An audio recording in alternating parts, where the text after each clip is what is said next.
tuya. En el nombre de Jesús, amén. En esta noche, a mí me gusta mucho escribir, pero los temas los miércoles son un poco cortos y vamos a tratar de resumirlo. Hay un tema que a mí me gusta mucho, que está en lo que fue nuestra lectura bíblica, en Segunda de Reyes 5, 1 al 3. Creo que está hasta el 3, sí. Y luego al 4. Y aquí habla una historia muy interesante que yo he titulado, nuestro devocional, Fui esclavo pero libre con propósito. ¿Ustedes se imaginan un esclavo? ¿Un esclavo tenía buena vida? ¿Cómo era un esclavo? ¿Cómo era su vida? Maltratado, humillado. ¿Eran utilizados para qué? Despreciados, para realizar trabajos duros.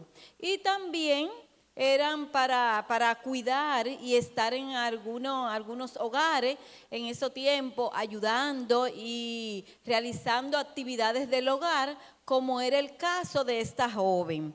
Y me quise concentrar un poquito en la sierva de Naamán, no propiamente en Naamán, porque generalmente hablamos de él, no vamos a centrar en ella. Me gusta mucho esa historia y déjenme decirle que cuando yo era maestra de iniciar, le hacía esta historia a los niños y fue muy jocoso un día cuando yo les relataba y comenzaba y le decía, en la Biblia tenemos una historia muy interesante que dice que de Siria había salido banda armada y había llevado cautiva de la tierra de Israel a una muchacha, la cual servía a la mujer de Naamán. Entonces yo le decía a esa niña, un día fueron personas al lugar y la llevaron junto con otro grupo y se la llevaron a un lugar lejos. Y dice una niña, ay, pues ella pasó toda la vida llorando. Y eso me causó, y nunca olvidé esa expresión de ella. Pero cuando nosotros leemos la historia, que leemos que esta jovencita fue raptada, fue llevada a otro lugar, nosotros pensamos y analizamos que quizás la vida de esa niña no fue una vida de alegría. ¿Por qué no fue una vida de alegría? Porque la alejaron de ¿quiénes? De sus familiares, la alejaron de su ambiente, la alejaron de sus hermanos, de su papá, de su mamá. Y por ende nosotros imaginamos que no fue una vida de alegría para ella. Cuando nosotros analizamos muchos padres que se van a Estados Unidos y dejan sus hijos, ustedes se han dado cuenta, ustedes ven el rostro de los niños, inclusive hasta ya de jóvenes adultos. ¿Qué pasa con ellos? ¿Qué pasa con? Viven una vida de tristeza. Lo que somos docentes, que trabajamos con jóvenes, con niños, si nosotros hacemos una evaluación nos damos cuenta que la gran mayoría de esos adolescentes, de esos niños, no viven con sus padres y siempre muestran una conducta como diferente y nos damos cuenta. Entonces ahí yo afirmaba con la niña que aunque ella decía lloró toda la vida, todo el tiempo, entonces yo leyendo y repasando la historia otra vez yo decía, ¿cuál sería la actitud de la niña? Quizá era una actitud amargada, una actitud de odio, de repudio hacia esas personas que la habían llevado a otro lugar en contra de su voluntad. Pero en la historia nos daremos cuenta que esa no fue la actitud de la niña. Muchos de nosotros pasamos por muchos momentos, vamos a decir, por muchos momentos de decepciones, de situaciones difíciles. ¿Cuántos no hemos pasado por situaciones difíciles? Y quizás vivimos cautivos en lo que es el odio, el rencor. Muchos también vivimos en carga de conciencia porque estamos viviendo cosas que sabemos que están mal. ¿Es así o no es así? Lo peor del mundo es cuando nosotros sabemos que estamos haciendo algo que está mal y que lo estamos haciendo porque no nos queda de otra, entonces vivimos con esa conciencia. Y si nosotros pensamos un poquito en la niña, quizá ella decía, mira cómo me trajeron para acá, y vivía también en eso. Y nos dice un escritor anónimo, estamos dominados por prisiones de odio muchas veces, de recuerdo, de situaciones que nos atan y que muchas veces no nos dejan crecer espiritual y emocionalmente, porque todavía tenemos nuestros recuerdos, todas esas cosas que nos pasaron en el pasado, que pasaron en nuestra niñez, y ahora en el presente todavía nosotros pensamos en eso y no podemos crecer espiritual y emocionalmente. Pero dice en Romanos 6:22, más ahora habéis sido libres del pecado. Y no importa por lo que hayamos pasado, si somos hechos siervos de Dios, tenemos los frutos y la santificación como fin, la vida eterna. Cuando nosotros llevamos nuestros pecados al Señor, cuando llevamos nuestras cargas, ¿qué hace el Señor? Nos hace libres. ¿Qué fue lo que pasó con esta niña? Ella fue cautiva, pero nos vamos a dar cuenta que con su accionar, con las acciones de ella, era una niña que aunque estaba viviendo como esclava en ese hogar, era una niña o una joven que era libre. ¿Cuál fue la actitud de esta niña? ¿Cuál fue su actitud? ¿Cómo demostró ella que su actitud no era de odio, que su actitud no era de rencor, sino que tenía una actitud de perdón, de bondad, de amor? ¿Cómo nos damos cuenta de eso? En Segunda de Reyes 5:3, que nos dice ahí en Segunda de Reyes 5:3, cuando esta niña se da cuenta que su amo está enfermo, que tiene lepra, ella se acerca a su ama, que era la esposa de Naamán, y le dice, esta dijo a su señora, si rogase a mi señor, al profeta que está en Samaria, él lo sanaría ¿de qué? De su lepra. Y algo que me llama la atención y me gusta de este verso aquí, la actitud de ella dice, si rogara, si usted va y le dice a su esposo que vaya donde aquel señor, ¿y qué iba a pasar con él? Iba a ser como sanado. Ahí nos damos cuenta que era una niña que no estaba llena de ¿qué? De rencor. Era una niña que estaba llena de fe. Era una niña que el Señor la llevó a ese lugar cautiva, esclava, pero con un propósito. El Señor no nos trae a la iglesia, a los lugares porque sí, nos trae con un propósito. El Señor me llevó a mí a mi trabajo con un propósito. El Señor llevó al hermano Domingo al liceo con un propósito. Llevó a Olga a su trabajo con un propósito. Y llevó a esa niña a ese hogar con un propósito.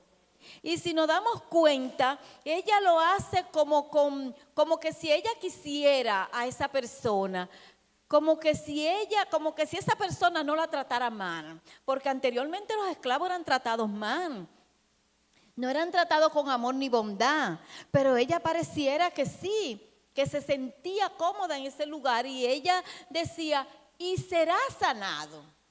Ella no utilizó ninguna palabra de duda. Ella dijo qué cosa, que me encantó esa parte, Él lo sanaría. Él lo sanaría, hermano, de su enfermedad.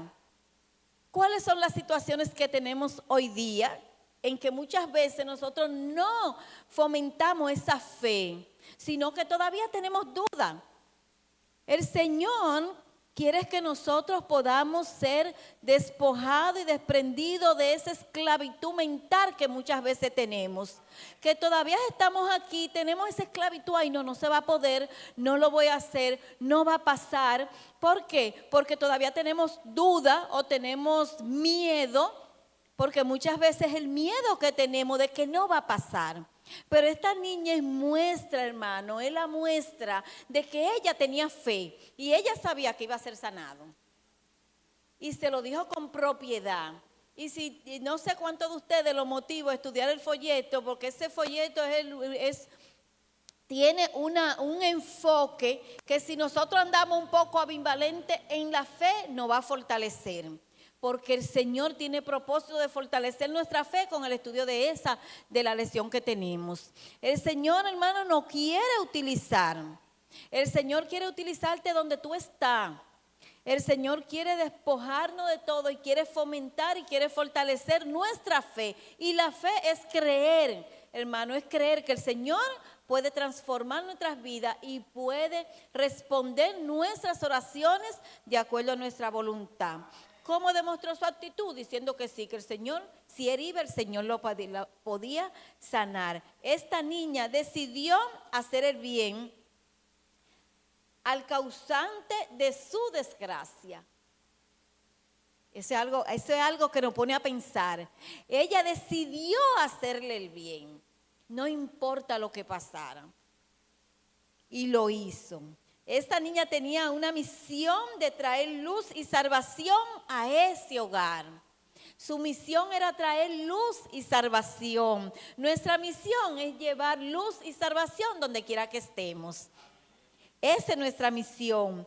¿Cómo actuaríamos frente a los cambios en situaciones? ¿Cómo actuaríamos nosotros? ¿Cómo actuamos nosotros hoy día? Con desesperación, con amargura, con lloro, con quejarnos. Esas son las actitudes que tenemos hoy día. Pero dice en Salmo 103:9, Jehová estableció en los cielos su trono y su reino domina sobre todo a todos nosotros. Jehová estableció su reino, pero Él puede dominar todas nuestras vidas y todas las cosas que nosotros pongamos en sus manos. Y aquí para terminar, ¿cuál fue la mayor satisfacción de esta joven? ¿Cuál fue? ¿Cuál fue la mayor satisfacción de ella? En Segunda de Reyes 5, 14, Segunda de Reyes 5, 14 y 15. Me gustaría que lo podamos leer. La mayor satisfacción de esa niña, que es una de las partes que más me gusta de la historia. ¿Alguien la puede leer? Vamos a ver. Se zambulló 7 veces en el Jordán. ¿Qué más? Sigan leyendo. Se volvió como la carne de un niño y quedó como limpio. Y el 15, ¿qué dice? ¿Qué dice el 15? Vamos a ver.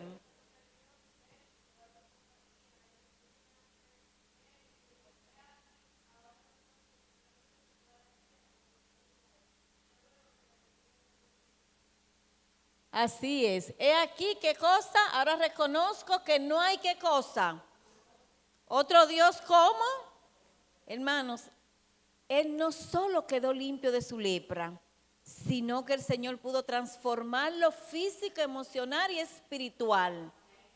La niña fue una luz, fue a ese hogar con propósito para que él fuera transformado, no solo sanado por su enfermedad, sino sanado de ¿qué cosa?